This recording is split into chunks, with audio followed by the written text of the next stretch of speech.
Oke, ya. Kita lanjutkan kuliah kita. Ya. Oh, kita review aja dulu dari awal ya.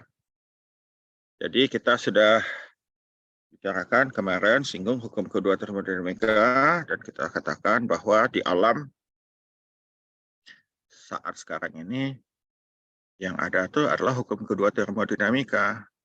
Ya, contohnya adalah kalau kita punya minuman panas, ya kita biarkan di ruangan, panasnya akan berpindah ke lingkungan dan ya untuk sementara lingkungannya panas, tapi kalau dia menyebar terus, lingkungan juga menjadi dingin, minuman kita juga menjadi dingin. Ya, nah itu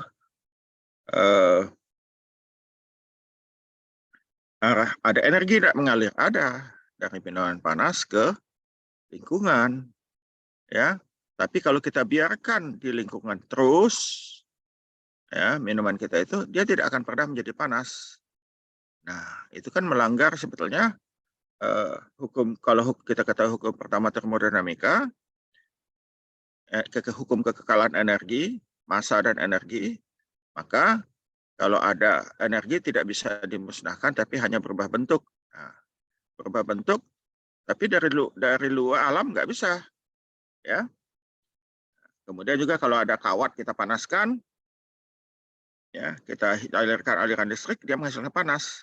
Tapi kalau kawat itu kita alirkan panas, kecuali logam-logam tertentu, tidak bisa menghasilkan energi listrik. Kalaupun ada penghasilkan listrik, tidak sebanding dengan jumlah energi yang kita berikan. Ya. Nah, jadi kita katakan karena dia tidak bisa balik, maka energi itu sebetulnya adalah vektor. Vektor yang mengalir dari kondisi energi tinggi turun ke level energi rendah. Jadi ada besarannya, jumlah energinya berapa, ada arahnya. Dan arahnya tidak bisa bolak-balik. Ya. Nah, proses ini walaupun tidak melanggar hukum pertama kalau itu ya, tapi tidak bisa kita bantah. Di alam itulah kita dari kecil tumbuh besar. Bisa nggak turun jadi kecil lagi? Kalau saya maunya seperti kalian lagi ke orang kuliah. Kalau pikiran saya, kalau saya kembali seperti kuliah, pasti saya belajar lebih rajin daripada waktu dulu. Ya, nah, tapi nggak bisa. Ya, orang dari lahir kecil bertumbuh muda, rasa kuat, kemudian seperti saya sudah tua. Ya, nah, saya aja kuliah berapa tuh? 45 tahun yang lalu masuk kuliah. Ya, nah, mudah-mudahan orang tua kalian sudah lebih dari 45 umurnya ya. Nah, artinya saya tamat masuk kuliah, orang tua kalian baru lahir. Kalau yang 45 ya. Nah, tapi saya nggak bisa kembali. Nah, tetapi, nah ini tetapi ya, sesuatu proses, ya, suatu proses hukum kedua tidak bisa terjadi kalau dia melanggar hukum pertama. Jadi suatu proses mesti mengikuti hukum pertama dan hukum kedua. Ya, hukum kedua tidak bisa jalan kalau hukum pertama tidak jalan. Ya, nah suatu proses terjadi pada arah tertentu dan tidak kebalikannya tadi ya. Suatu proses mesti memenuhi hukum pertama, oke ya. Nah, apa gunanya hukum kedua? Dengan hukum kedua, kita dapat menentukan arah suatu proses. Ya. Nah, hukum kedua menyeratkan bahwa energi mempunyai mutu dan juga kuantitas. Halo, siapa tuh? Tolong dimatikan itunya. Kalau saya matikan nanti saya keluarkan.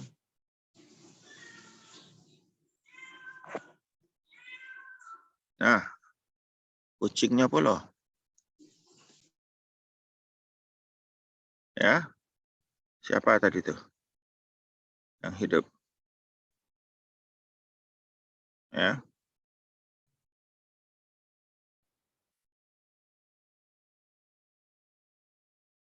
ada tadi ya. Jadi itu ada arah. Kemudian kita tahu bahwa hukum kedua menyeratkan bahwa energi mempunyai mutu. Dan hukum kedua menyatakan bahwa ada batas teoritis atau untuk suatu sistem engineering. Nggak bisa melampaui batas ini. Ya. Dan juga ada memprediksi derajat penyelesaian suatu reaksi kimia. Ya. Nah, jadi ada batas teoritis, ada. Seperti kita kalau makan, ya, makan makanan kita itu kita masukkan ke kalorimeter.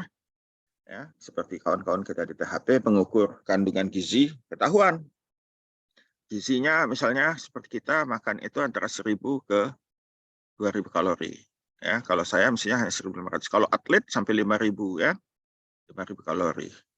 Tapi bisa nggak kita pakai semuanya? Ya, ternyata nggak bisa. Jadi ada batas teoritis. Dan kemungkinan derajat penyelesaian dari reaksi-reaksi kimia dalam tubuh kita nggak bisa sampai seluruhnya ya. Nah, itulah kegunaan hukum kedua termodinamika. Kemudian kita kenal, kemarin kita bicarakan tentang konsep reservoir dan thermal sink. Artinya apa? Sumber energi dan tempat penampungan energi. Energi selalu mengalir dari tempat tinggi ke rendah. Ya, suatu sumber misalnya dalam bentuk panas dari sink menyerapnya. Seperti kalau kita punya rumah yang punya tangki Tedmont, tangki air di atas ya, airnya mengalir ke bawah. Jadi masih ada tangkinya di atas, ya, yang dengan tingkat energi yang lebih tinggi mengalir ke yang rendah, ya. Rendah kemana? Akhirnya sampai ke parit. Rendah turun, kita mandi, masuk ke saluran ke akhirnya ke mestinya saluran pengolahan limbah, ya. Benda dengan massa termal yang secara relatif besar dapat dimodelkan sebagai reservoir energi termal. Ya, suatu benda hipotetik yaitu hanya hipotesis ya, dengan kapasitas energi termal, ya, massa kali panas jenis tertentu dapat menyerap atau menyerap sejumlah energi panas tetap tanpa mengalami perubahan suhu disebut dengan thermal energi reservoir. Bukan tidak terjadi perubahan, tetapi perubahannya tidak terasa. Ya, tidak terasa. Itu kita sebut dengan thermal energi reservoir. Ya. Nah, secara praktis kumpulan energi air yang besar seperti laut, danau, dan juga sungai, atmosfer dapat dimodelkan secara akurat sebagai thermal energi reservoir karena kapasitas penyimpanan energi massanya yang besar. Nah, ini kita coba tanya si ini Al Sadik. Sadik. Sadik.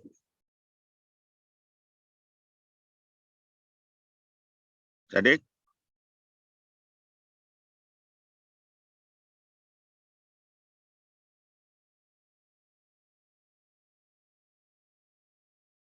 Sadik. Oh, Sadiknya dipindah aja kalau gitu nggak panggil nggak mau. Put and waiting room. Oke. Si inilah Muhammad Nur Awaluddin. Halo? Ya, Pak. Oke. Siapa panggilan kamu Muhammad Nur? Jangan dimatikan dulu. Awal, Pak. Oh, awal. Wal. Kamu kan Muslim ya? Ya, Pak. Kan kalau mau sholat masih wudhu ya? Ya. Nah, wudhunya air mengalir. Kalau air wudhunya itu misalnya dari Tedmont, tangki ya, atau apalah begitu ya. Tempat penampungan, tahu-tahu tempat penampungannya ember lah atau apa begitu ya, tangki kecil lah. Ya, Tangki Pak. kecil. Terus tahu-tahu ada cicak yang jatuh di situ. Boleh dipakai enggak, Wal? Tergantung berapa banyak airnya, Pak. Iya, katakanlah setengah kubik. Enggak boleh ya. Ya, Pak. Ya, karena masih kalau kita cium airnya juga bau masih ya. Ya, Pak. Nah, kalau misalnya bak besar 3 kubik, 4 kubik. Nah, boleh nggak, Wal? Boleh itu, Pak. Nah, kenapa? Karno lebih itu, Pak. Nah, ya lebih jadi larut ya, Ya, Pak. larut jadi tidak mempunyai pengaruh, ya tidak mempunyai pengaruh terhadap jumlah air yang banyak. Nah, itu kita sebut sebagai reservoir. Kalau di energi seperti itu, kalau kita pakai energinya, nggak kerasa dia. Dia masih tetap seperti itulah kandungan. Jadi kalau danau kita ambil air setangki, ya berubah nggak? Nggak berubah, ya. Kalau seperti di belakang kampus itu ada danau sekarang, kalau ambil setangki, 10 tangki, nggak berubah dia. Ya, padahal banyak 10 tangki. Kalau 5 kubik setangki itu 50 kubik, ya. Nah, jadi seperti itulah maksudnya reservoir, ya. Oke, makasih, Wal. Ya, Pak. Kita lanjut ya.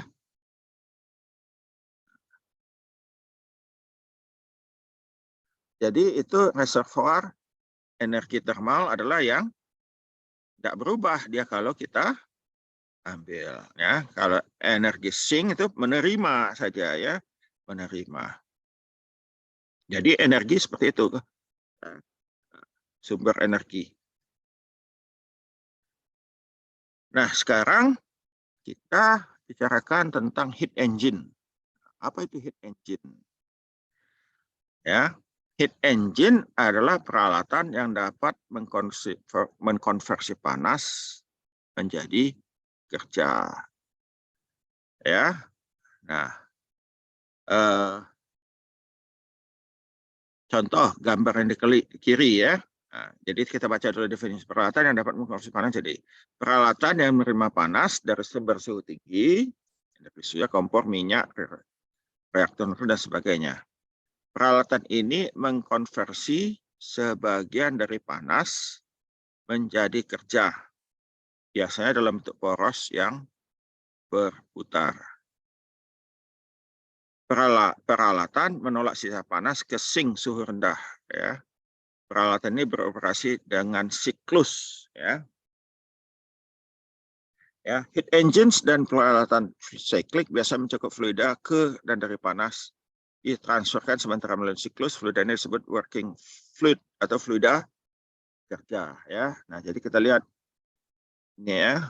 Nah, ada heat engine. Heat engine ini ada sumber energi mengalir dari energi tinggi ke energi rendah. Nah, pada waktu dia mengalir bisa kata sadap dia. Sadap menjadi kerja, ya. Nah, sebagian panas termal oleh suatu heat engine dikonversikan ke kerja, sementara yang lainnya dibuang ke sink. Tentu ada pertanyaan, Pak, bisa nggak disadap aja semuanya? Ya, nah itulah hukum kedua termodinamika mengatakan tidak bisa. Ya, inilah kapasitas tadi yang kita sebut dengan kapasitas teoritis tadi, ya. Nah, ada kapasitas teoritis, batas teoritis energi yang bisa kita manfaatkan. Nggak bisa semuanya. Kita sudah bicarakan kalau kita makan, bisa nggak semuanya manfaatkan energi? Seperti kawan-kawan kita THP, oh ini kandungan energi makanannya, ya, 300 kalori. Kalau kita makan, kita manfaatkan nggak 300 kalori? Nggak bisa. Kenapa? Karena sebagiannya kita buang. Di toilet, ya, di WC kita buang dia. Kan artinya ada yang kita buang, nggak bisa. Tanpa dibuang, kita nggak bisa. Ya, kita manfaatkan 100%, sakit kitanya. Ya, nah itu hukum alam, ya, hukum alam. Nah, jadi heat engine ya seperti gambar ini, ya, pembangkit daya uap. Nah, ada heat engine. Jadi kalau kita lihat gambar di kiri, ya, ini ada boiler. Nah, boiler ini merubah air menjadi uap air, ya. Jadi boiler ini ada sumber energi. Jadi kalau dulu ya periuk raksasa, ya, periuk raksasa, panci raksasa dimasak air. Nah, pada saat sekarang ini tentu panci raksasa juga, tapi sistem memanaskan airnya sedemikian rupa, ya. Ada topik khusus kalau kalian mau belajar tentang boiler, bagaimana merubah energi air itu menjadi uap. Nah, kemudian setelah jadi uap, nah tentu untuk itu diperlukan pompa untuk memasukkan airnya. Itu kita lihat sebelah kiri ada energi masuk, ya, untuk memutar pompa. Nah, ini ada boiler. Sumber energi untuk memanaskan air berubah menjadi uap.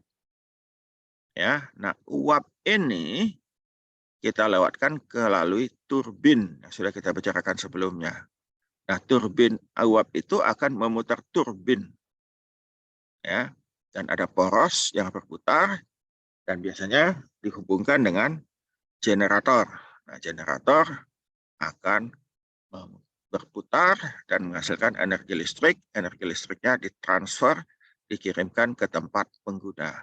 Nah, uap tadi yang sudah melalui turbin, dia akan keluar dalam bentuk biasanya campuran uap air dan air cair. Nah, ini mesti kita turunkan energinya, ya, agar semuanya menjadi air cair, ya. Kenapa? Kalau enggak susah dipompa dia. Ya, ada udara, ada ini susah dipompa. Ya, oh Pak bisa pakai kompresor, iya, jadi rusak kompresornya. Ya, kalau udara ya udara saja, kalau air air saja, gitu ya. Jadi lebih mudah kita kompresi dia menjadi air. Kita masukkan di kondensornya terjadi proses pendinginan, ya. Dan biasanya dulu itu ditaruh di sungai atau di danau, ya. Akhirnya air sungai atau air danaunya panas sehingga mengganggu lingkungan, disebut dengan polusi termal, ya. Polusi termal, ikan banyak nggak bisa bertelur dan sebagainya, banyak biota air yang terganggu. Diprotes orang, nah sekarang menggunakan juga tapi dengan sistem pindah panas, ya, airnya didinginkan dengan air juga, tapi airnya kemudian didinginkan dengan meniupkannya ke udara, ya. Panas nggak udaranya? Iya panas, tapi lebih berbahaya dia kalau kita menggunakan sungai untuk mendinginkannya. Ya. Nah, ini kalau kita turbinnya ada di mana, Pak? Nah, kalau di kita di Palembang atau di Indralaya, ya dari Tanjung Enim. Ya. Tanjung Enim itu airnya dipanaskan menggunakan batu bara. Ya. Nah, itu kita sebut pembangkit listrik mulut tambang. Jadi nggak perlu repot bawa batu bara ke Palembang. Di sana dipanaskan, kemudian jadi ke turbin, turbinnya membangkitkan listrik, listriknya kirim ke kita. Ya.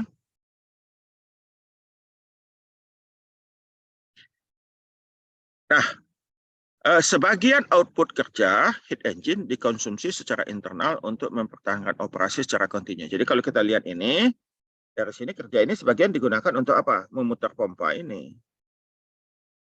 Ya. Karena pompanya mesti listrik nih. Ini sensor-sensor segala macam mesti pakai listrik. Jadi nggak bisa dipakai juga. Sebagian dipakai untuk ini, ya, secara internal untuk melakukan operasi secara kontinu. Jadi ini yang neto out, ya, ini kerja out ini mesti sebagian dikembalikan juga ke sistem untuk supaya sistemnya bisa berjalan. Jadi W neto out itu adalah W keluar dikurangi W yang kita masukkan lagi ke sistem kita, ya. Nah, W net out itu sama dengan Q in dikurang Q out. Ya. Q masuk dikurangi keluar, itu sama dengan kerja neto keluar. Ya. Nah, kerja neto keluar itu sudah termasuk energi yang kita gunakan untuk konsumsi internal. Ya. Kalau way out itu kerja yang dihasilkan secara kasar baru, ya, masih gross, ya, masih ada yang mesti dibagi untuk operasi ini, ya. Nah, banyak heat engine termasuk mesin mobil, mesin motor kita semua heat engine. Ya, kenapa? Karena hasil pembakaran di dalam ini. Makanya kalau batu bara itu disebut external combustion. Jadi kita bakar di luar mesin. Kalau sepeda motor, mesin mobil kita sebut internal combustion engine. Ya. Mesin, engine, pembakaran dalam. Ya, menghasilkan panas. Ya, menghasilkan panas itu berubah menjadi kerja. Nah, ini contoh ada dua mesin, mesin satu, mesin dua. Ya. Mesin satu sumbernya sama, 100 kilojoule. Ya. Tapi mesin pertama kerja neto keluarnya adalah 20 kilojoule. Jadi yang terbuang adalah 80 kilojoule. Sementara mesin yang kedua, kerja netonya 30 kilojoule. Yang terbuang adalah 70 kilojoule. Maka bisa kita katakan mesin satu efisiensinya hanya 20%. 20 per 100. Sementara mesin kedua 30%. Mana yang lebih baik? Yang baik tentu yang kedua. Nah sekarang mesin-mesin modern, ya mesin-mesin modern efisiensinya tentu sudah lebih tinggi. Ya, mesin diesel efisiensinya lebih tinggi daripada mesin bensin. Ya. Makanya kalau orang yang ngerti, dia lebih mau pakai mesin diesel. Truk raksasa, ya pabrik-pabrik, ya segala macam itu, ya semuanya menggunakan diesel. Kenapa? Karena lebih efisien, ya daripada menggunakan bahan bakar yang lain, ya atau pertamax atau apa. Tetap diesel lebih baik, efisiensinya lebih tinggi. Oleh karena itu, untuk industri banyak orang menggunakan diesel. Makanya karena permintaan industri tinggi, kebutuhan diesel tinggi, makanya diesel jadi mahal, ya. Sekarang lebih mahal dari bensin, ya, dari premium, dari pertamax dan sebagainya, pertalite, ya.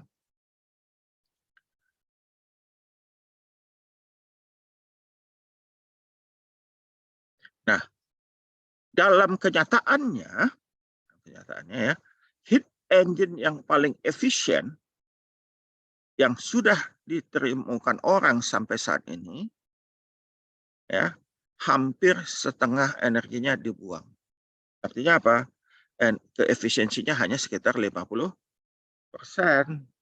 Ya, kalau kalian motor kalian itu menggunakan pertalite paling 10-15%. Kalau diesel bisa 20 ke 25% efisiensinya, ya. Nah, kemudian kita kenal juga, ya itu tadi, ya itu adalah efisiensi thermal, ya. Nah, efisiensi adalah kerja neto keluar dibagi Q in, ya. Kerja neto keluar dibagi Q in. Nah, ini contoh yang ini. Oke. Pertanyaannya, dapatkah Q out atau Q yang dibuang itu dihemat, ya? Siklus heat engine tidak lengkap tanpa pembuangan sebagian panas ke sink dengan suhu lebih rendah. Setiap heat engine mesti membuang sebagian energi dengan memindahkannya ke reservoir suhu rendah agar dapat mengisi kebakan pada kondisi paling ideal, ya. Nah, pada pembangkit daya uap, kondensor adalah alat di mana sejumlah besar polusi thermal, tadi saya bicarakan, ya. Dapatkah kita buang saja? Oh, jadi sudah kita biar, ya. Jawabannya tidak. Dapatkah kita makan? Tidak. Ke WC, ya, nggak bisa, ya. Itu hukum alam, ya. Nah, ini contoh kita ini ada suatu heat engine menerima panas energi sebesar 80 megawatt. Jika laju panas yang dibuang ke sungai 50 megawatt, tentukanlah output daya dan efisiensi thermal untuk heat engine ini. Ya, QH 80 megawatt, QL 50 megawatt, W neto out QH kurang QL 30 megawatt. Efisiensinya W neto dibagi QH 30 per 80, 0,375 atau 37,5%. Ya. Jadi hanya 37,5% di sini. Nah, kemudian contoh kedua, suatu mesin, ya, mesin dengan output. Nah, suatu mesin mobil output dayanya 65 HP, ya. 65 HP mempunyai efisiensi thermal 24%. Tentukanlah konsumsi bahan bakar mobil ini jika bahan bakar yang digunakan mempunyai nilai panas, ya. Nilai panas 19.000 BTU per pound massa, ya. Nah, jadi dia ini. Nah, kita lihat QH-nya berapa. Nah, QH W neto out dibagi efisiensi. Ini tadi efisiensinya 24%. W kerja netonya 65. Ya, 65 HP bagi 0,24 kali 2545 BTU per jam per 1 HP. Dapat 689,27 BTU per jam. Ya, 689.270. Ya. Kemudian laju energi yang mesti dibakar oleh ini adalah M-fuel, bahan bakarnya 689.270 per jam bagi 19.000 BTU per jam. Itu mesti dibakar, energinya mesti dibakar 36,3 pound massa per jam. Ya. Nah, karena 19.000 BTU. BTU itu singkatan dari British Thermal Unit. Ya. Ya, mesti diberikan setiap pound BBM dibakar. Ya. Ya, oke. Ya, itu tadi yang ini ya. Jadi untuk menghasilkan 689.270, kita mesti membakar energi 19.000 BTU per pound. Nah, kalau kita meningkatkan efisiensinya, maka laju konsumsi dapat kita kurangi. Ya.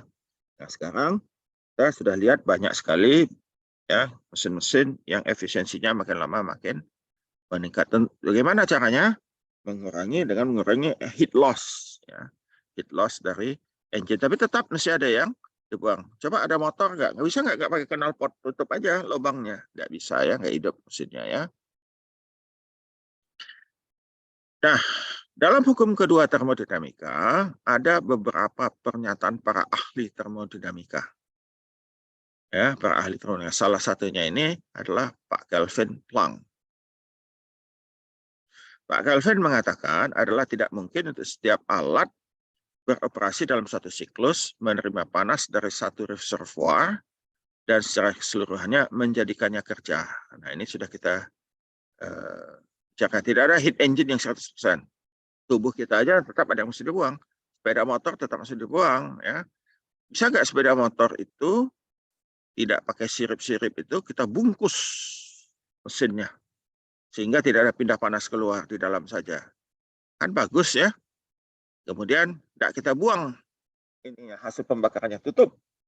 Nah, ya, katakanlah masih hidup tapi langsung rusak mesinnya. Jadi nggak mungkin, ya, kata Pak Kelvin Planck, nggak mungkin 100% kita manfaatkan, mesti kita buang. Ya, ada yang kita buang. Kita sudah bicarakan kemarin dalam kalau konsep agama, kalau kita mau dapat pahala, nggak ada yang nggak bisa dapat pahala kalau tidak kita salurkan dia ya, salurkan. Refrigerator dan heat pump. Sekarang pertanyaan, bisakah energi mengalir dari tingkat energi rendah ke energi tinggi? Jawabannya bisa. Pakai apa? Ya pakai pompa. Ya, air misalnya dari bawah naik ke atas, ke tangki. Ada bisa nggak? Kalau sendiri nggak bisa. Tapi kalau kita pakai pompa, bisa. Nah, tapi kalau pompa ada energi atau kerja yang kita berikan ke sistem. Ya, agar sistemnya bisa menghasilkan, membawa massa pindah dari energi rendah ke energi tinggi. Ya. Nah, konsep refrigerator atau kalau bahasa ini ada kulkas ya, ada lucu-lucu di TikTok, ada orang jual kulkas, pesan kulkas diantar oleh delivery, tertulis itu apa namanya, lemari pendingin. Marah si bapak yang nerima. Saya pesan kulkas bukan lemari pendingin, saya nggak pesan lemari. Refrigerator itu adalah seperti itu ya, jadi jangan salah. Refrigerator ya alat pendingin pada dasarnya. Ya, kita punya kompresor. Ya, kompresor akan memampatkan fluida kerja. Fluida kerja kita akan naik suhunya, ya, suhu dan tekanannya dengan entropi konstan. Kemudian dia naik masuk ke boiler, ya, atau kondensor. Nah, di kondensor dia mesti melepaskan panas ke lingkungan agar tadi fluida kerja kita yang tekanannya tinggi, suhunya tinggi, turun suhunya. Ya, jadi dalam hal ini seperti 800 kilopascal turun menjadi 800 kilopascal 60 derajat Celcius turun menjadi 800 kilopascal 30 derajat Celcius. Kemudian ya keluar melewati katup ekspansi. Dari tekanan tinggi tiba-tiba turun ke tekanan rendah. Prosesnya itu yang kita sebut ini di katup ekspansi ini adalah throttling.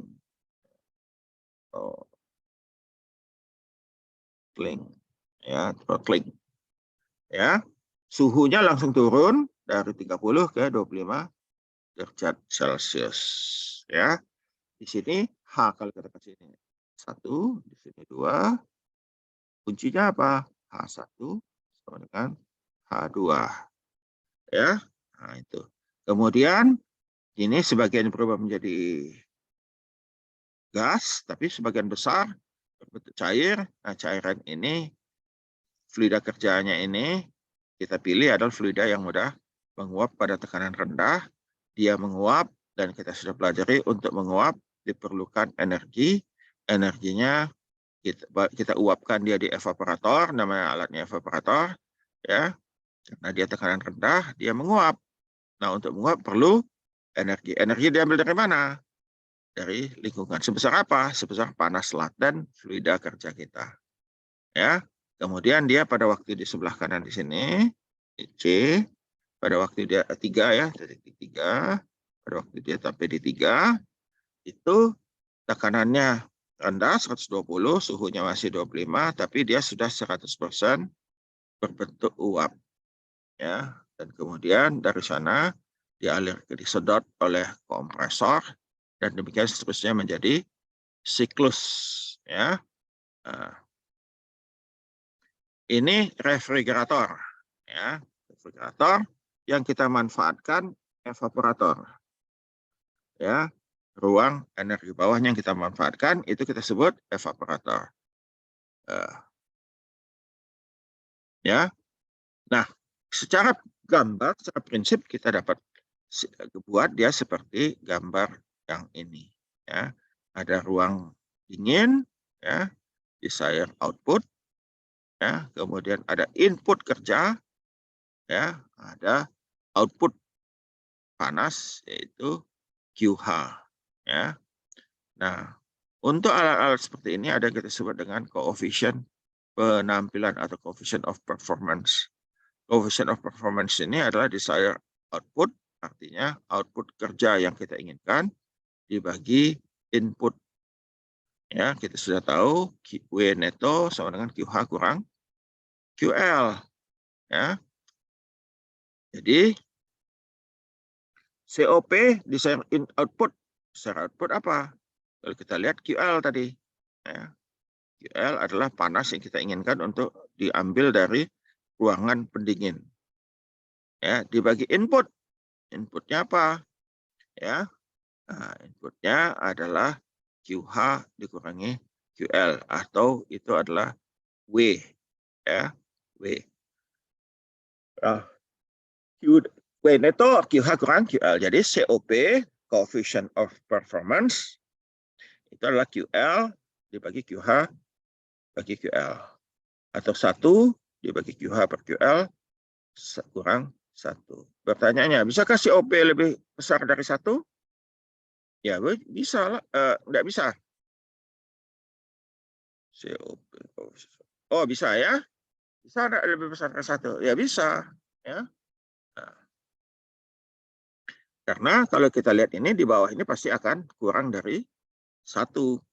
QH kurang QL itu. Oh, ya. Hasilnya adalah hasil di bawah sini ini akan selalu lebih kecil dari 1. Kalau lebih kecil dari 1, maka ini akan besar COP-nya, ya.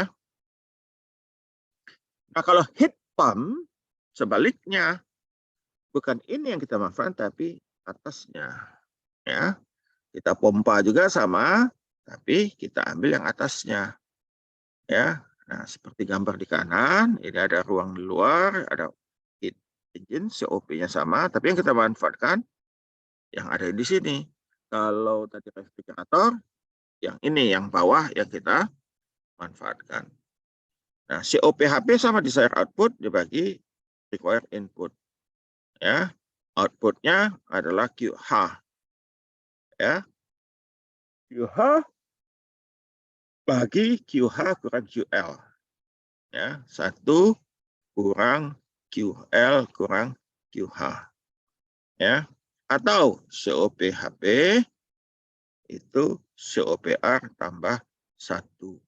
Ya, artinya COP heat pump itu lebih besar dari COP refrigerator.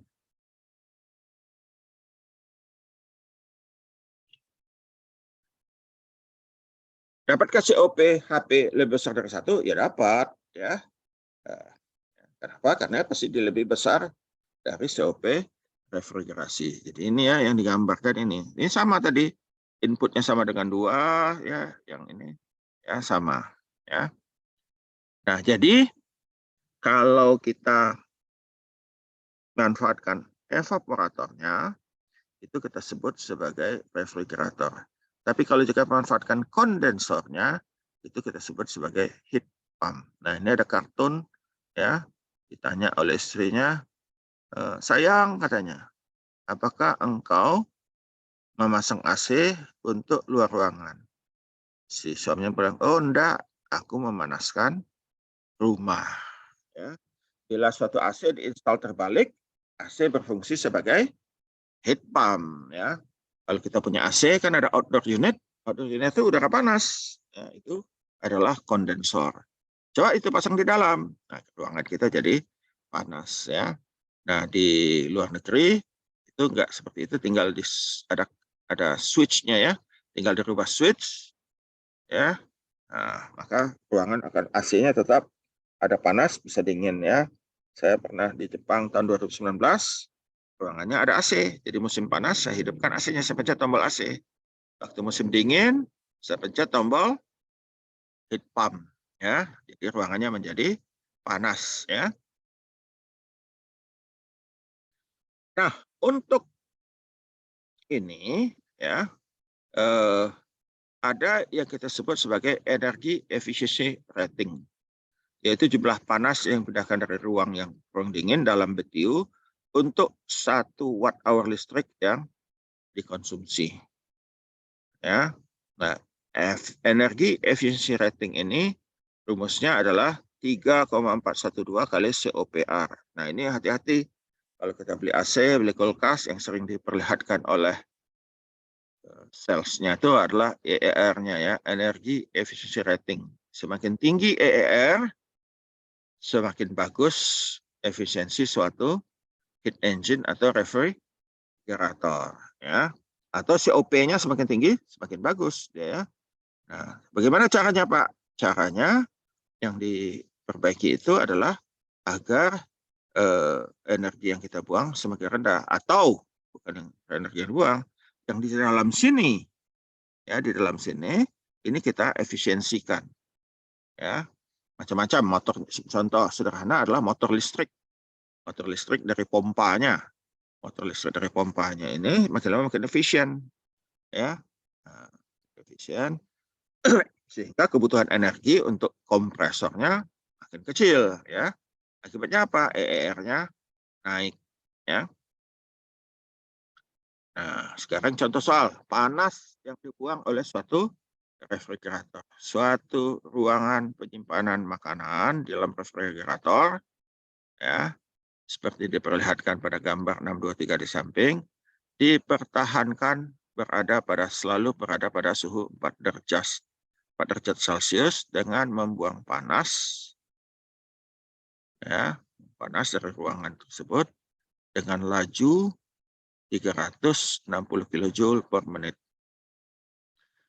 Jika ya, input daya ke refrigerator itu adalah 2 kW, tentukanlah COP refrigerator atau kulkas tersebut dan laju pembuangan panas ke ruangan tempat meletakkan kulkas atau refrigerator tersebut.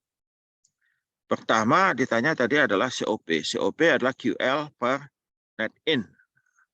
Kita lihat QL-nya apa? QL-nya tadi 360 kJ. Kita buang panasnya sebesar ini. itu adalah QL yang mesti kita buang. Kerjanya berapa? Ya, kerja tadi dikatakan ya 2 kilowatt besar, ini 2000 watt ya. 2000 watt. Nah, ini mungkin sudah untuk industri kecil ya, nggak bisa, bukan. Kalau sudah 2000 watt ya nggak bisa lagi 2 kilo ya, sudah raksasa itu. Ya. Nah, itu bagi 2 kilowatt ya, 1 kilowatt 60 kilojoule per menit ya. Jadi 120 ya, kita dapatkan COP-nya 3 ya. Yaitu apa arti COP? COP-nya 3 itu adalah 3 kilojoule panas dibuang dari ruangan refrigerasi untuk setiap kilojoule kerja yang diberikan ke kompresornya ya. Yang B, laju pembuangan panas ke ruangan. Nah, laju pembuangan panas ke ruangan ya, tempat kulkas ditempatkan ditentukan dari hukum konservasi energi untuk alat yang ada siklusnya. QH sekarang QL tambah W neto. QL-nya 30 kilojoule per menit tambah 2 kilowatt.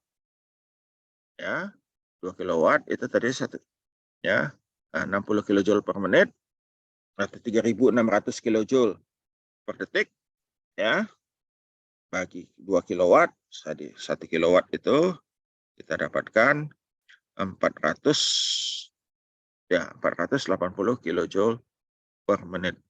Perhatikan bahwa energi yang dibuang dari ruangan refrigerator sebagai panas dan energi yang diberikan ke refrigerator sebagai kerja listrik akhirnya muncul ya, berakhir di ruangan ya, dan menjadi bagian internal energi atau energi internal ruangan tersebut. Ya. Hal ini mendemonstrasikan bahwa energi dapat berubah dari satu bentuk ke bentuk lainnya, dapat pindah dari satu tempat ke tempat lainnya, ya, tapi tidak pernah dimusnahkan selama proses tersebut. Pak, panas yang dibuang itu jadi apa? Kok nggak bisa kembali? Nah, itu kita sebut eksergi. Nanti pada waktu kita belajar topik eksergi, baru kita pelajari dengan secara lebih rinci. Ya. Jadi sebetulnya termodinamika apa? Termodinamika membicarakan tentang energi. Ya, pas sebetulnya ya. Tapi karena kita belum bicarakan eksergi, ya kita terima itu. Sebetulnya apa termodinamika? Termodinamika adalah topik yang membicarakan tentang eksergi, ya, eksergi.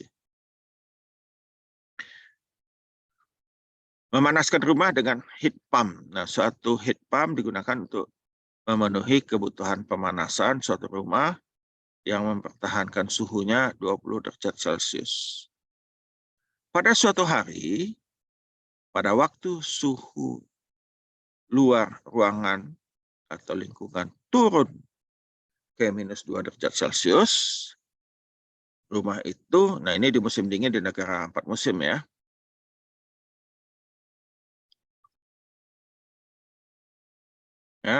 rumah itu ditaksir kehilangan panas dengan laju 80.000 kilojoule per jam. Nah, jika heat pump pada kondisi ini mempunyai COP 2,5, tentukanlah A, konsumsi daya, dan B, panas yang diserap dari ruangan dingin. Ya, nah, kita lihat konsumsi daya W, berapa W-nya? Nah, kita sudah punya data ya. Suhu udara luar minus 2, suhu ruangan 20, kemudian perlu pemanasan 80.000 kilojoule per jam. Ya. Nah, kemudian COP-nya diketahui juga 2,5. Jadi sebetulnya COP adalah kerja neto bagi QH. Jadi W neto sama dengan COP kali Q Ya. Jika rumah tersebut kehilangan panas dengan laju 80.000 kilojoule per jam, ya, dan kita ingin mempertahankan suhunya 20 derajat, maka heat pump mesti mensuplai energi dengan laju, ya, ke ruangan itu QL kurang QL sama dengan QH kurangi W neto. Kita dapatkan, masukkan angkanya, kita dapatkan 48.000, ya, 48.000 kilojoule per jam, ya.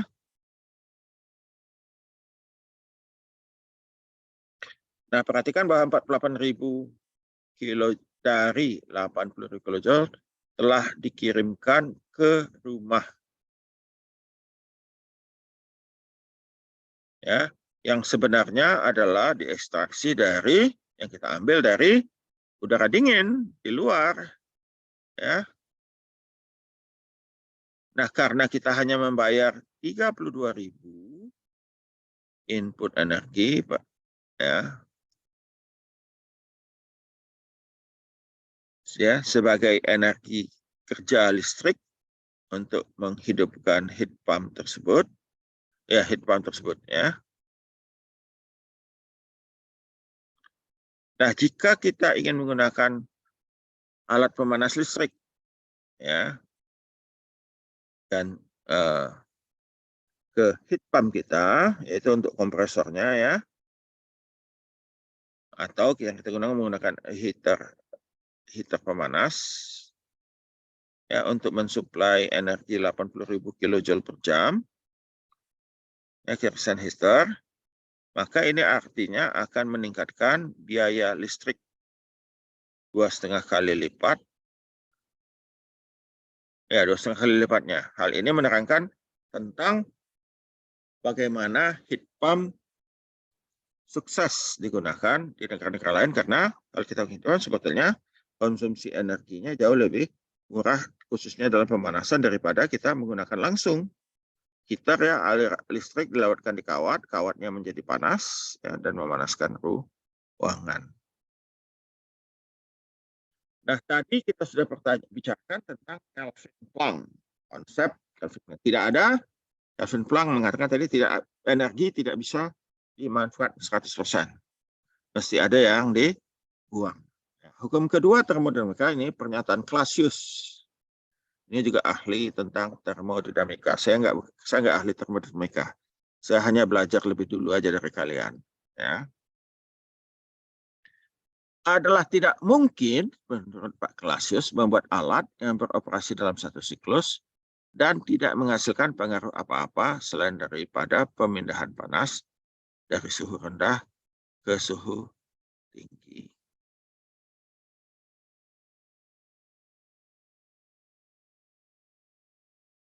Nah, hal ini menyiratkan bahwa suatu refrigerator atau kulkas tidak dapat beroperasi kecuali kompresornya digerakkan oleh sumber daya eksternal.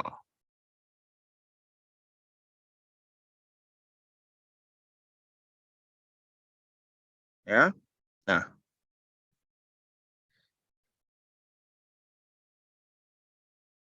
dengan cara ini efek neto kelengkapan mencakup konsumsi energi dalam bentuk kerja. Nah, kita lihat pada gambar di kanan, suatu refrigerator yang melanggar pernyataan Clausius tentang hukum kedua termodinamika. Nggak mungkin. Ya, tidak mungkin energi itu naik, pindah dari suhu rendah ke suhu tinggi tanpa memerlukan kerja. Nggak mungkin. Ya, yaitu refrigerator tidak dapat beroperasi kecuali kompresornya digerakkan oleh sumber daya eksternal. Energi tidak bisa pindah dari mutu rendah ke mutu tinggi tanpa ada bantuan sumber daya eksternal, dalam hal ini pompa ataupun kompresor. Nah, sampai saat ini tidak ada eksperimen yang telah, oke, ya, tadi sudah kita bicarakan yang melanggar hukum kedua termodinamika. Jadi kalau tadi Kelvin Planck mengatakan kalau ada aliran energi dari tinggi ke rendah tidak mungkin dimanfaatkan 100%. Kalau Pak Clausius mengatakan Kalau ada aliran energi dari rendah ke tinggi, ya, tidak mungkin terjadi kalau tidak ada input kerja ke sistem yang kita menjadi fokus perhatian. Nah, ya.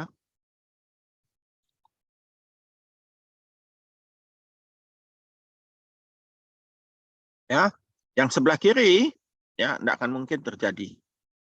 Sebelah kanan juga tidak mungkin terjadi. Bukti bahwa pelanggaran pernyataan Kevin Planck yang sebelah kiri mengarah juga ke pelanggaran pernyataan Clausius yang sebelah kanan. Oleh karena itu, pernyataan Kevin Planck tadi yang tidak bisa memanfaatkan seluruh energi itu juga ini ya keliru. Ya, bukan keliru.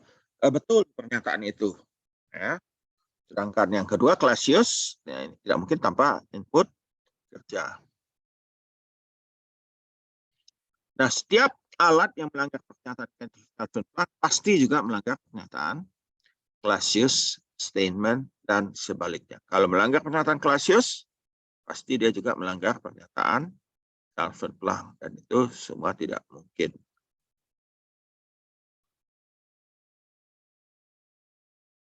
Nah, mesin gerak perpetual. Perpetual, satu mesin gerak perpetual yang melanggar hukum pertama. Artinya apa? Apa itu perpetual? Perpetual motion machine atau mesin penggerak perpetual adalah alat apapun yang melanggar hukum pertama ataupun hukum kedua. Suatu alat melanggar hukum pertama dengan menciptakan energi disebut PMM1. Satu ya. Alat yang melanggar hukum kedua disebut PMM2. Terlepas dari banyak usaha yang telah dilakukan sebelumnya, belum pernah ditemukan PMM yang berhasil. Jika sesuatu terdengar terlampau bagus, ya mungkin itu adalah palsu. Ya.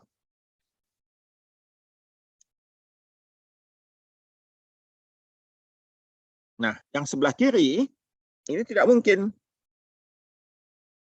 Ya, energi listrik yang dihasilkan oleh generator kita manfaatkan untuk memanaskan boiler. Ya, selain itu kita dapat kerja juga aliran listrik. Nah, ini tidak mungkin. Kenapa nggak mungkinnya? Karena energi yang dibutuhkan untuk memanaskan boiler pasti lebih besar dari energi yang dihasilkan dari kerja yang dihasilkan. Ya, jadi kerja yang dihasilkan pasti lebih kecil ya dari energi boiler atau reservoir. Jadi itu melanggar gerak perpetual, mesin gerak perpetual tipe 1. Ya.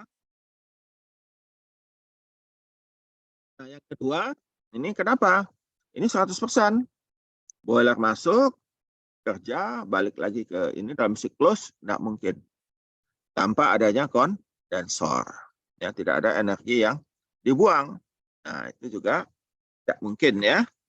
Kalau tidak ada energi yang dibuang itu disebut PMM2.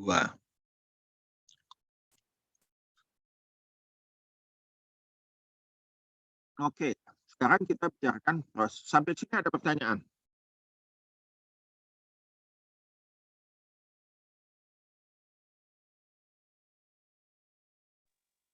Proses reversible dan irreversible.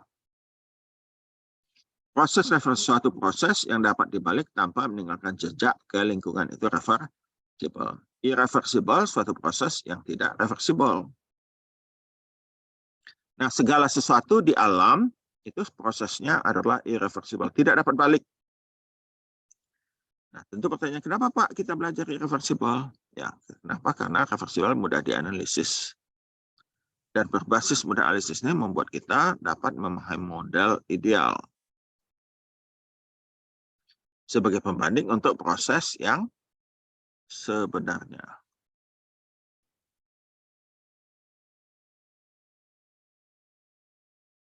Ya.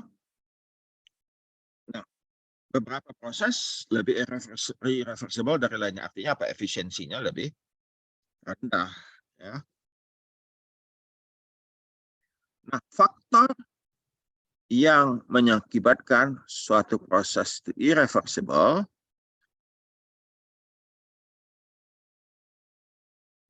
faktor yang dapat mengakibatkan suatu proses itu irreversible kita sebut sebagai irreversibilitas.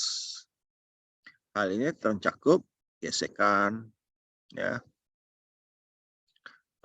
ekspansi yang tidak terkendali, mencampur dua cairan, ya, pindah panas melintasi beda suhu yang finite, ya, dan seterusnya, ya. Dasarnya adalah energi yang hilang.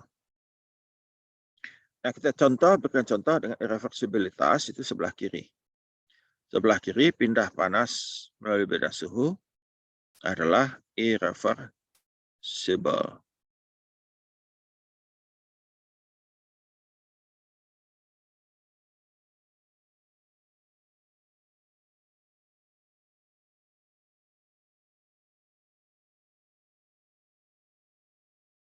Ya, pindah panas melalui beda suhu adalah irreversible dan proses kebalikannya tidak mungkin. Ya, sudah diterangkan tadi, ya. Kompresi irreversible, ya, kompresi dan ekspansi itu adalah irreversible, ya. Nah, internal eksternal irreversible proses internal, proses reversible internal ataupun eksternal. Proses reversible yang internal jika tidak ada irreversibilitas dalam batas sistem selama proses. Kemudian ada externally reversible, ya, jika tidak ada irreversible terjadi di luar batas sistem. Itu external reversible, ya, bukan irreversible. Proses reversible total, secara total, ya, mencakup tidak adanya irreversible di dalam sistem atau lingkungannya.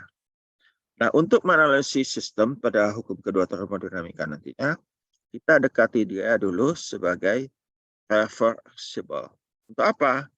Untuk mudah kita dapatkan dan untuk mencari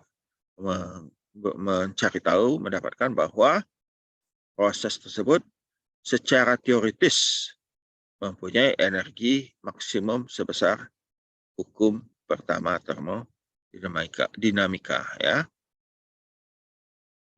Nah, suatu proses irreversible total mencakup tidak adanya pindah panas melalui beda suhu tertentu, ya.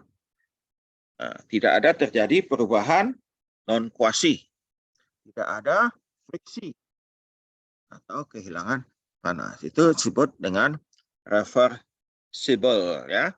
Satu proses reversible, proses yang tidak mencakup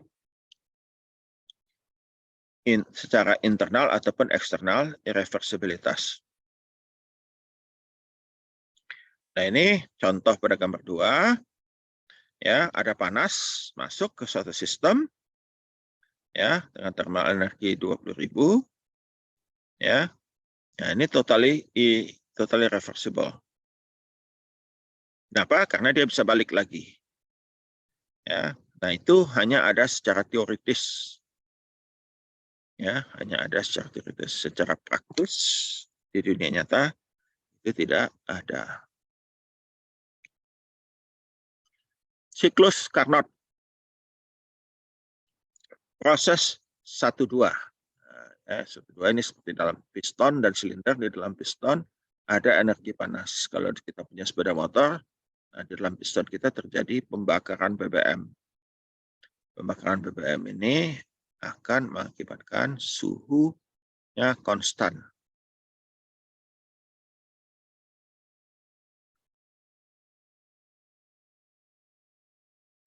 Ya. Nah, kemudian prosesnya bergerak dari titik 1 ke titik 2 secara perlahan. Ya. Dan kemudian suhu sebetulnya di dalam ruangan itu dari tinggi turun ke rendah, ya.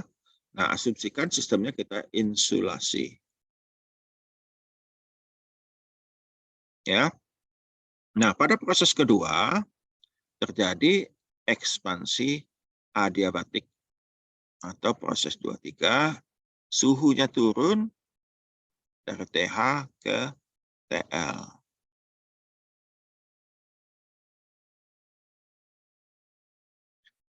Nah, kemudian 3 ke 4 proses reversible isotermal. Ya, suhunya konstan, kompresi.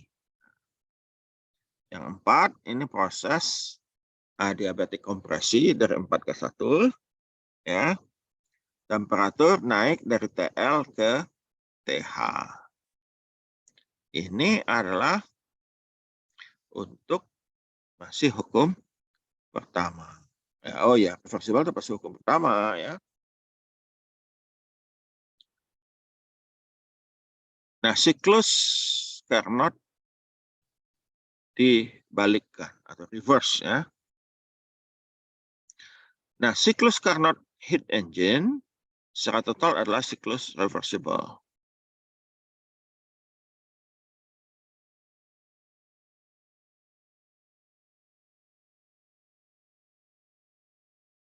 Karenanya semua proses yang dapat di reverse dalam kasus ini menjadi siklus refrigerasi Carnot.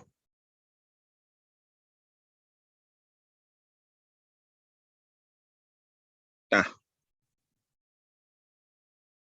prinsip Carnot mengatakan bahwa efisiensi suatu engine irreversible, artinya tidak dapat balik, selalu lebih kecil dari efisiensi suatu proses yang reversible, ya, yang beroperasi dari dua reservoir yang sama.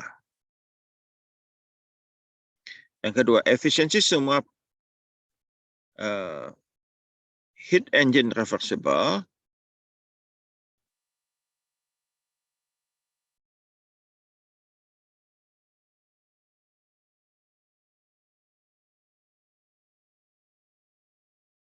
ya. Efisiensi semua reversible heat engine yang berasal di antara dua reservoir yang sama ya. Jadi reservoir dan heat sink-nya mesti sama ya. Prinsip Carnot seperti itu ya. Nah, bukti prinsip Carnot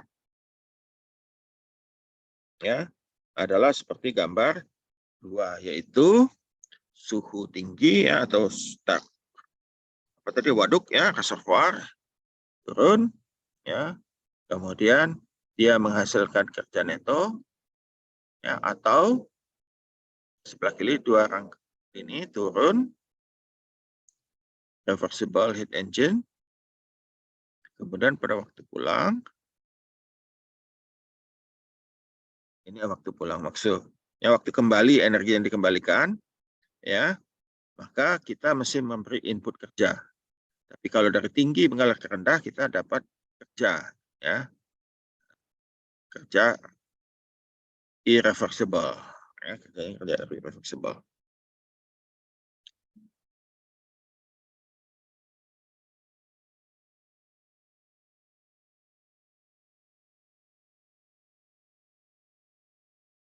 Mestinya semua mesin reversible yang beroperasi antara dua sumber reservoir yang sama dan sink yang sama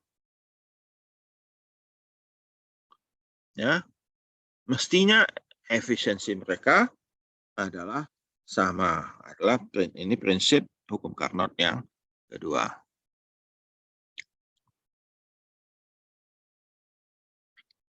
Nah, selama ini suhu kita selalu dikaitkan dengan benda lainnya. Nah, ini diusulkan suatu skala temperatur termodinamika, yaitu suatu skala temperatur yang independen dari properties zat yang digunakan.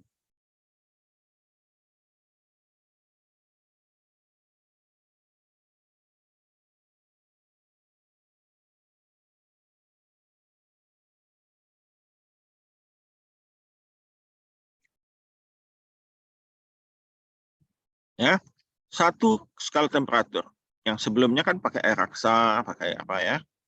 Nah, ini suatu skala temperatur yang independen dari properties zat yang digunakan untuk mengukur suhu tersebut. Ya, itu tadi air raksa dan sebagainya ya, ada alkohol, ada macam-macam ya. Nah, kalau itu ininya ya, kalau skala temperatur termodinamika tidak dikaitkan dengan benda lain.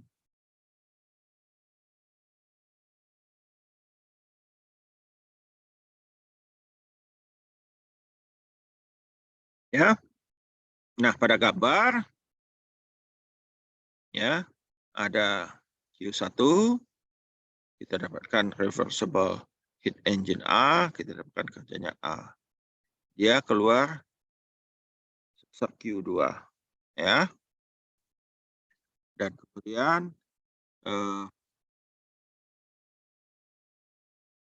Q2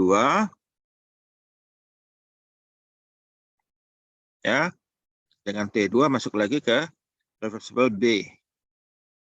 Ya, keluar Q3. Nah, demikian juga kalau tadi yang kanan, Q1 langsung reversible heat engine C, keluar Q3 ke suhu 3. Nah, menurut ini, ya kalau walaupun kita menggunakan 2 dengan 1, sebetulnya efisiensinya sama saja. Kalau ini ya.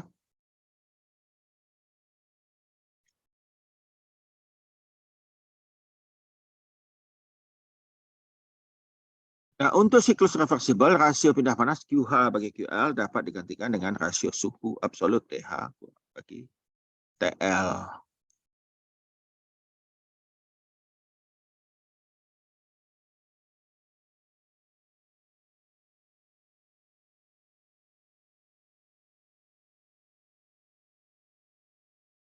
Oke, sekarang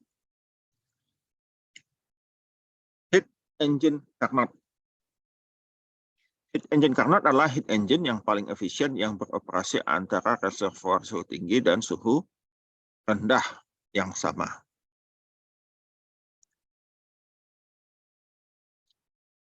Ya, sebetulnya sama saja ya. Sama saja itu kenapa? Heat engine itu definisinya, efisiensinya 1 kurang QL per QH. Padahal QL per QH kita tahu adalah TL per TH, di mana T-nya adalah suhu absolut ya.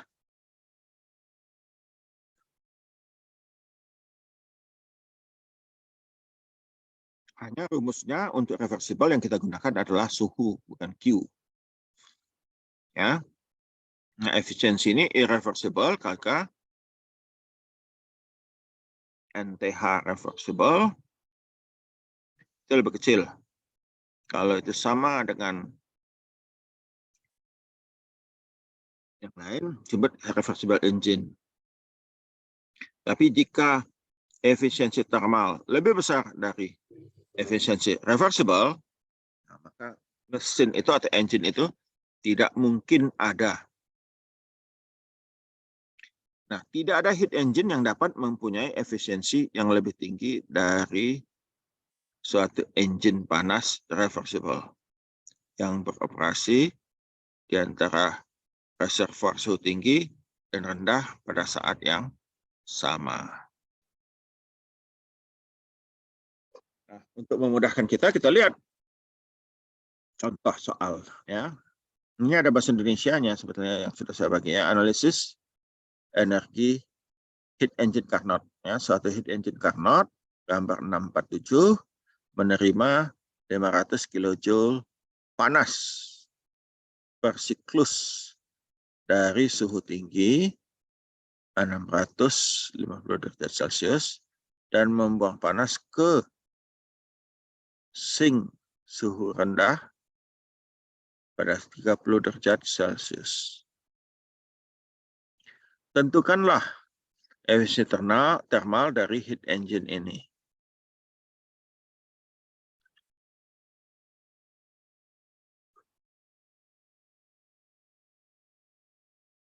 Dan jumlah panas yang dibuang ke sink per siklus. Nah, kita lihat dulu. Efisiensi thermal untuk proses reversible adalah 1 kurang TL per TH. 1 kurang TL-nya suhu rendahnya 30 derajat, tambah 273 bagi 652 tambah 273. Kelvin ya. Kita dapatkan efisien thermal reversible-nya 0,672 ya untuk mesin Carnot.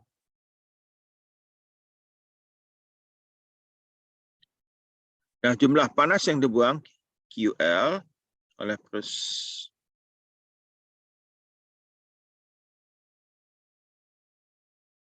suatu heat engine reversible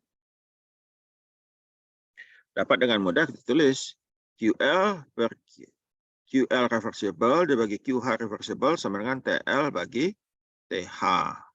Ya. TL-nya tadi 30 tambah 273, TH-nya 652 tambah 273 dikali QH. QH ini panas atas ya, dari ini turun, dari ini nih, dari ini ke atas turun ke bawah. Kita dapatkan QL reversible-nya adalah 164 kilojoule.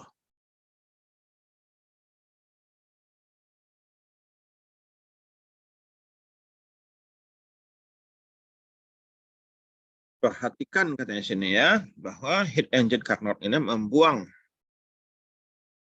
energi ke suhu rendah 164 kilojoule dari 500 kilojoule yang diterima pada setiap siklus. Nah, sekarang kita bicarakan konsep mutu energi. Ya, suhu pada reservoir suhu tinggi TH, reversible heat engine NH, dan suhu rendah reservoir atau 303 atau 31 derajat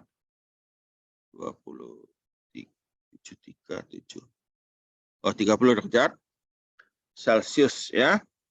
Nah, untuk setiap TH-nya ini 925 koefisien 67,2% atau 0,67, 800, 62,1, 700 ya. Kita perhatikan jika suhu reservoir tetap sama, maka makin lama efisiensi yang didapatkan akan semakin rendah ya. Ini dari tabel bisa kita lihat ya, atau kita bisa hitung sendiri. 1 kurang TL per TH. TL-nya 303. Kalau TH-nya 800 ya 303 bagi 800 ya.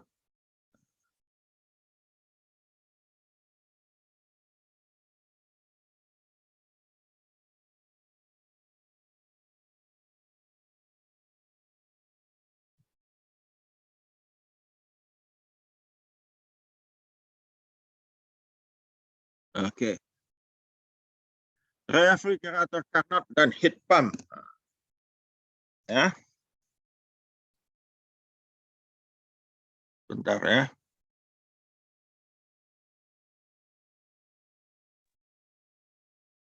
Refrigerator Carnot dan heat pump. Nah, ini ada suhu tinggi, ada lingkungan suhu tinggi, enggak ini ya, warm environment. Lingkungan panas pada suhu 300 yang bawah, dingin pada suhu 275. 275 itu artinya 2 derajat Celcius ya, kurang 273. Yang sebelah kiri ada reversible refrigerator, COP-nya 11. Yang paling kanan ada impassible refrigerator, COP-nya 13. Nah, kenapa disebut tidak mungkin? Karena tadi yang paling mungkin itu 11. 11 itu apa? COP kan? COP itu 1 dibagi 1 kurang.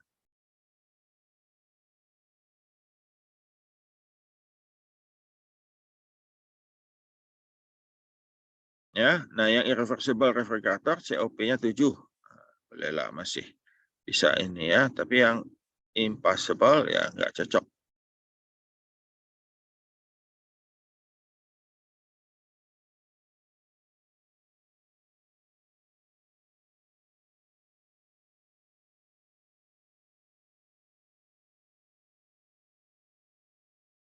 Nah, refrigerator atau heat pump manapun COP-nya selalu 1 bagi QH kurang QL, itu lebih besar dari 1. COP HP juga sama ya, lebih besar dari 1 dan bahkan lebih besar dari COP refrigerator. Ya. Nah, Carnot refrigerator atau heat pump COP-nya reversible ya HP, heat pump reversible itu 1 dibagi 1 kurang TL bagi TH. Kalau COP refrigerator 1 bagi TH bagi TL kurang 1.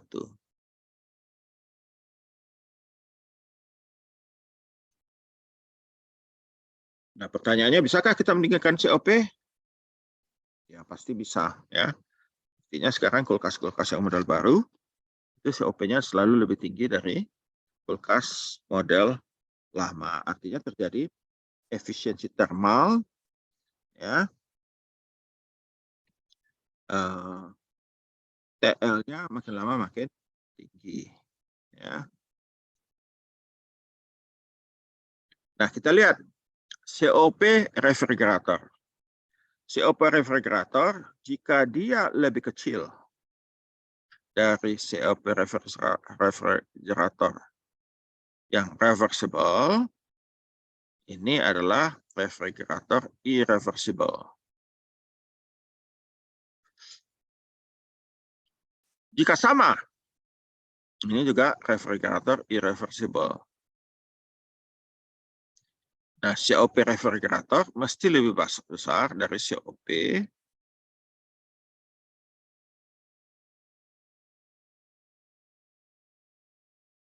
ya. COP refrigerator mesti lebih besar dari COP refrigerator reversible. Ya, bila itu adalah refrigerator impassible.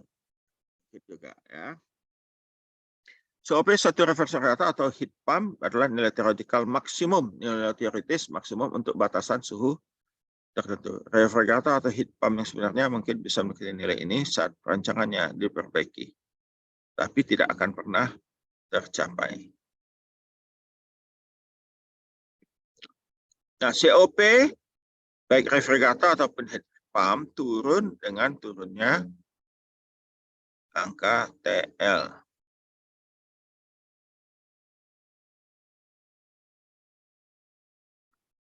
Ya, nah kita kasih contoh lagi supaya lebih mudah dipahami. Suatu siklus refrigerator Carnot dieksekusi dalam suatu sistem tertutup ya di dalam campuran ya daerah campuran dan cairan cair. Nah, si ibu ini ya, dan oke,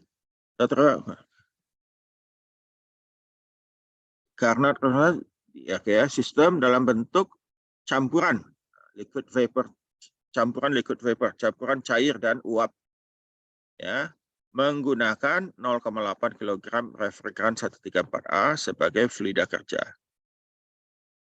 atau refrigeran ya. Nah, suhu maksimum dan minimum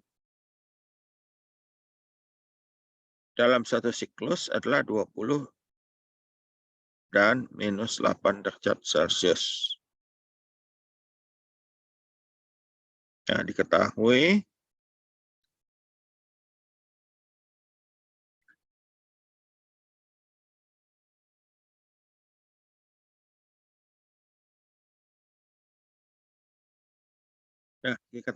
suatu refrigeran cairan jenuh berada pada kondisi cairan jenuh pada akhir ya.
Ya, suatu siklus refrigerator ini dalam suatu sistem tertutup, ya, berada pada sesuatu daerah, ya, daerah campuran cair dan uap cair, ya, menggunakan R134A sebagai fluida kerja. Suhu maksimum dan minimum dalam siklus itu adalah 20 dan 18. Ya. Nah, diketahui bahwa refrigerannya diketahui bahwa refrigeran itu berada pada kondisi cairan pada akhir proses pembuangan panas. Ya, dan input kerja neto ke siklus adalah 15 kJ. Tentukanlah fraksi massa refrigeran pada waktu menguap, pada waktu panas ditambahkan ke proses tersebut, dan tekanan pada akhir pembuangan panasnya. Nah, ini kita sebut yang ini yang bawah, 8 ini suhu rendah atau tekanan rendah. Ini kalau kita buat siklusnya dalam bentuk T dan V. Ada juga siklusnya bisa juga bentuknya agak begini, agak aneh. Nah, ini T, ya, P, dan ini H. H adalah entalpi, sama aja ya. Kalau dia pH bentuknya akan seperti ini. Ya. Nah, di sini kalau itu minus 8, ini 20. Ya.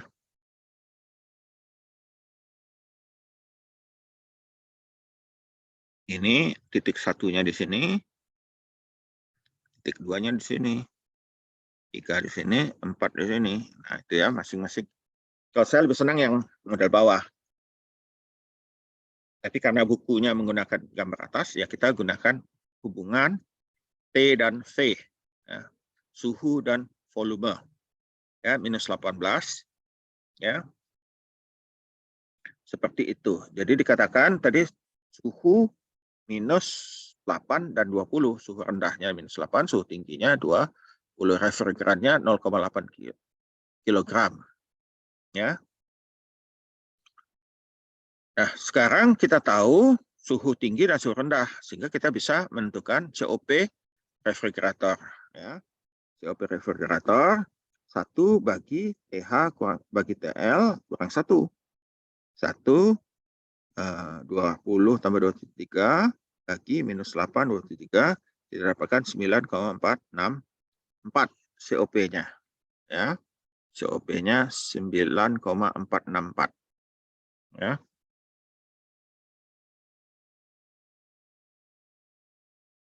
Ya, itu COP. Nah, sekarang kita lihat ininya. Jumlah pemanasan yang dapat diberikan dari sesuai definisi ya COP. COP itu ya kita tahu COP rumusnya adalah COP R itu adalah kerjain dibagi Q ya, sehingga W adalah COP kali Q. Nah, Q adalah ya terbalik QH ya, ini QH. Nah, QL itu adalah COP refrigerator kali W in ya. Nah, kita dapatkan hasilnya adalah 142 kilojoule. Ya. Ya.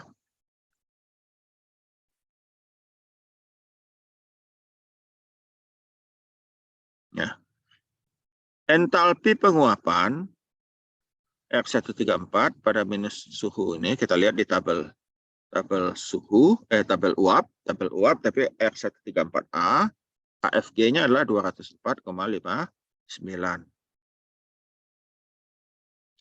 Dan jumlah refrigeran yang menguap selama proses absorpsi ini menjadi QL, kita tahu M kali HFG, M evaporat. Jadi M-nya adalah QL dibagi HFG. Ini QL yang ini adalah QL dibagi HFG. QL-nya 142 bagi 204, kita tahu yang menguap adalah 0,694 kg. Ya, kita katakan tadi itu terjadi di evaporator. Karenanya fraksi massa yang menguap selama penambatan panas atau penarikan panas di proses refrigeran itu adalah fraksi massanya M evaporator bagi M total. Jadi kita tahu ini yang menguap 0,94, tadi disebut di soal diketahui M total 0,8, artinya yang menguap sebesar 86,8% saja dalam proses tersebut. Nah, tekanan pada akhir proses, kita lihat tekanan untuk R132A pada suhu 20 derajat. Nah, itu kan suhu tinggi. Nah, kita lihat di tabel uap, untuk R132, kita dapatkan P-nya adalah 572,1. Ini adalah P jenuh. Ya. Nah, perlu kita perhatikan bahwa siklus refrigerasi Carnot itu adalah suatu proses refrigerasi ideal. Ya, ideal.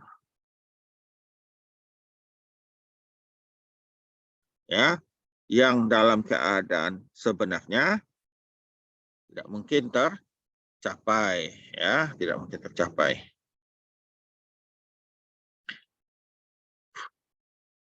Ya, ini Carnot tadi lihat rumusnya ya. Carnot COP. Nah, ini ya. COP-nya ini. Ya. Kalau heat pump terbalik 1 bagi 1 kurang TLTH. Ya, mana tadi lagi kita.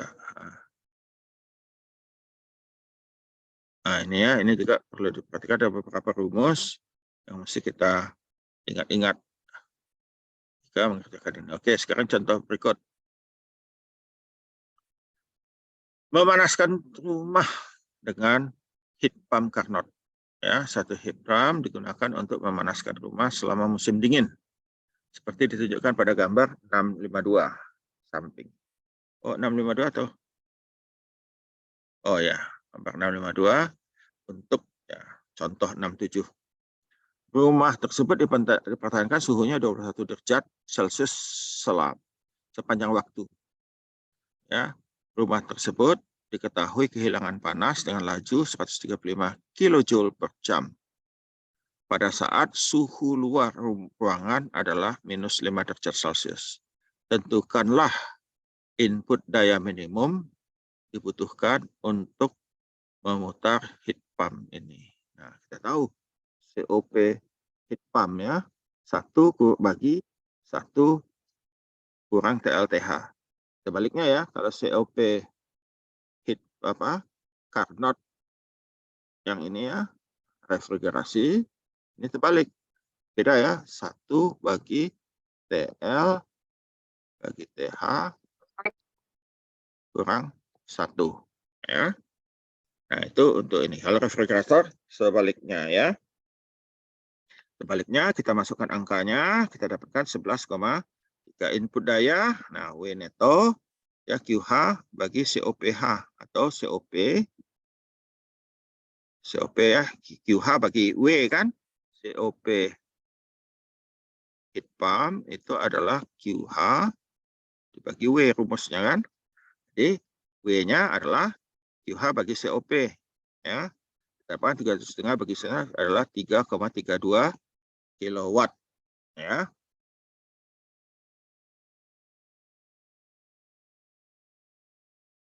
Oke ya. Nah, jika rumah tersebut kita panaskan dengan alat pemanas menggunakan bukan heat pump tapi kabel ya atau kawat seperti untuk setrikaan gitu ya. Setrikaan kita gunakan. Maka konsumsi energinya meningkat 11,3. Ini ya, 11,3 itu 11,3 kali 37,5 kilowatt ya. Oleh karena itulah ya, Ini karena dalam berbasis pemanas berbasis tahanan listrik itu mengkonversi panas dengan rasio 1:1.